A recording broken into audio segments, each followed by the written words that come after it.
Hello प्यारे बच्चों, मेरे चैनल में आप सभी का बहुत बहुत स्वागत है। तो बच्चों, इस वीडियो में हम एमपी बोर्ड की कक्षा 7वीं की हिंदी की बुक है जिसका पाठ 14 है, मत ठहरो तुमको चलना ही चलना है। इसके क्वेश्चन आंसर हम इस वीडियो में सोल्व करेंगे। तो बच्चों, इस वीडियो का फर्स्ट पार्ट मैंने बना दिया है, उसे आप प्ले लिस्ट में जाके चेक कर लेना। यह वीडियो का सेकेंड पार्ट है। तो चलिए बच्चों, वीडियो शुरू करते हैं। तो देखिए बच्चों, अब हमने ये अभ्यास प्रश्न पहले वाली पार्ट में कर ली, पहली वाली जो उसका पार्ट है वीडियो का उसमें कर लिया था। अब हम इसमें करेंगे भाषा अध्ययन।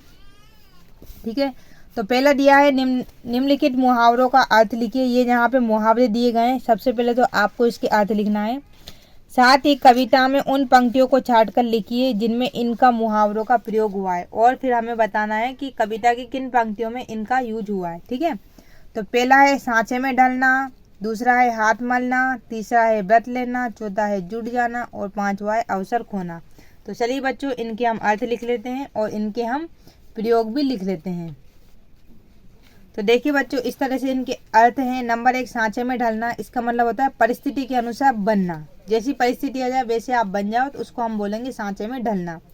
इसका प्रयोग, तुमको जनहित के सांचे में ढलना है। ये आपको जो कविता है उसी में से बताना है। फिर सेकंड है हाथ मलना। हाथ मलना यानी होता है पश्चाताप करना। एक तरह से आप सोच लो कि पश्चाताप करना ही बोलते हैं उसको। ठीक है, तो प्रयोग, अवसर खोकर तो सदा हाथ मलना है। मतलब अगर आपको कोई मौका मिले और आप उस मौके का फ़ायदा नहीं उठाओ तो फिर बाद में क्या रहता है, पश्चाताप करना ही रहता है। फिर है व्रत लेना। व्रत लेना यानी संकल्प करना।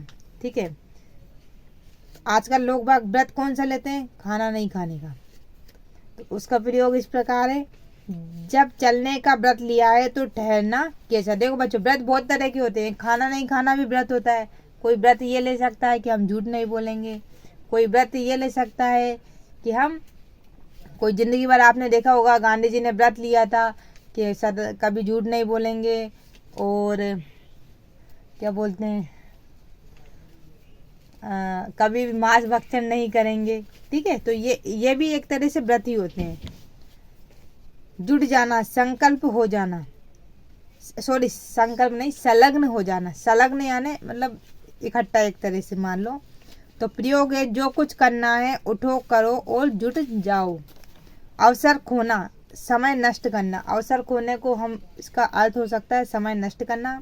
इसका प्रयोग इस प्रकार है, अवसर खोकर तो सदा हाथ मलना है। ठीक है, तो चलिए बच्चों, अब हम इसके प्रश्न क्रमांक 2 पर आते हैं। प्रश्न क्रमांक 2 है बच्चों, कविता में पाठ पढ़ते समय तुकांत शब्द जैसे चलना टहलना का प्रयुक्त हुआ है।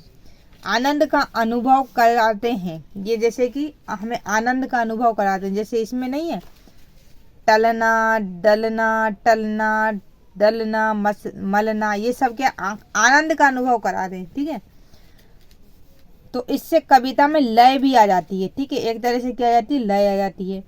आप इस कविता में ऐसे ही तुकांत शब्द साथ कर लिखिए। तो इसमें कविता में तुकांत शब्द हमें बताना है। तो देखिए बच्चों, इसका आंसर लिखना, चलना, टलना, आती जाती, गाओ गवाओ। ठीक है, इस तरह से आप तुकांत शब्द लिख सकते हो। अब आता है, नीचे दिए गए हैं विलोम शब्द। वे शब्द जो एक दूसरे के विपरीत अर्थ बताते हैं, विपरीत यानी उल्टे, उन्हें हम विलोम शब्द कहते हैं। विलोम शब्द कई तरह से प्रयोग में आते हैं। जैसे नंबर 1, सामान्य रूप से साथ साथ प्रयुक्त होने वाले विलोम शब्द, जैसे कि हानि, लाभ, आय, व्यय। दूसरा है उपसर्ग लगाकर बनाए गए विलोम शब्द। ठीक है, जैसे आशा का निराशा। उपसर्ग यानी जो पहले लगता है। आशा का उल्टा क्या हो गया, निराशा। सम का विषम, मंगल का अमंगल। देखो मंगल है, आ लगा दिया तो अमंगल उल्टा हो गया इसका। फिर लिंग परिवर्तन वाले विलोम शब्द इसमें, जैसे कि माता का पिता, चाचा का चाची। ठीक है, तो चलिए बच्चों, अब हम आते हैं प्रश्न क्रमांक 3 पर। प्रश्न क्रमांक 3 है, निम्नलिखित वाक्यों में रेखांकित शब्दों में विलोम शब्द उदाहरण के अनुसार भरिए। इसमें आपको विलोम शब्द भरना है। पहला है, जीवन में उत्थान और पतन दोनों, जैसे उत्थान दिया है तो इसका उल्टा होगा पतन, आते रहते हैं। ठीक है, ख है, कभी भी अधिक ठहरना अच्छा नहीं, ठहरना यानी रुकना। ठीक है, और हमेशा प्रगति के पथ पर बढ़ना अच्छा है। तो ठहरना का उल्टा क्या होगा, बढ़ना। ग है, पशु पक्षी भी अपना हित और अहित जानते हैं। हित यानी कि होता है बच्चों अच्छा और बुरा। ठीक है, सफलता के बाद असफलता के बाद सफलता का मिलना एक प्रक्रिया है। सुख सभी चाहते हैं, दुख कोई नहीं, मतलब सब लोग चाहते हैं कि हमको सुख मिले और दुख कभी ना हो। प्रश्न क्रमांक 4 है बच्चों। हाँ, ये इस पाठ का आखिरी प्रश्न है। इस पाठ में मत शब्द का प्रयोग विविध रूपों में हुआ है, जैसे मत ठहरो, मत व्यर्थ गवाओ। और भी प्रयोग देखिए, ठहरो मत आगे बढ़ो, मत ठहरो आगे बढ़ो, ठहरो आगे मत बढ़ो। ठीक है, इस तरह से मत का यूज हुआ है। तो उक्त प्रयोगों की तरह नीचे दिए गए वाक्यों में मत का प्रयोग करना है। जैसे इसका किया है ना हमने मत का प्रयोग, इसी तरह से हमें इन वाक्यों में भी मत का प्रयोग करना है। तो देखिए बच्चों वो हम किस तरह से करेंगे। तो बच्चों का नंबर पे दिया है रुको मत आगे बढ़ो, तो इसको हम कैसे लिखेंगे, मत रुको, कोमा कोमा लगाना है। ठीक है, ध्यान रखना कोमे का, मत रुको आगे बढ़ो, रुको मत आगे बढ़ो। ठीक है, देखो रुको मत आगे बढ़ो, वो भी वही है, मत रुको आगे बढ़ो, रुको मत आगे बढ़ो। ठीक है, जहाँ पे कोमा लगा है वहाँ थोड़ी देर आपको रुकना है। ख है पढ़ो मत बात करो, तो इसका हो जाएगा मत पढ़ो बात करो, पढ़ो मत बात करो। ठीक है, इस तरह से ग वाला है हंसो मत भोजन करो, तो मत हंसो भोजन करो, हंसो मत भोजन करो। घ है भागो मत धीरे चलो, मत भागो धीरे चलो, भागो मत धीरे चलो।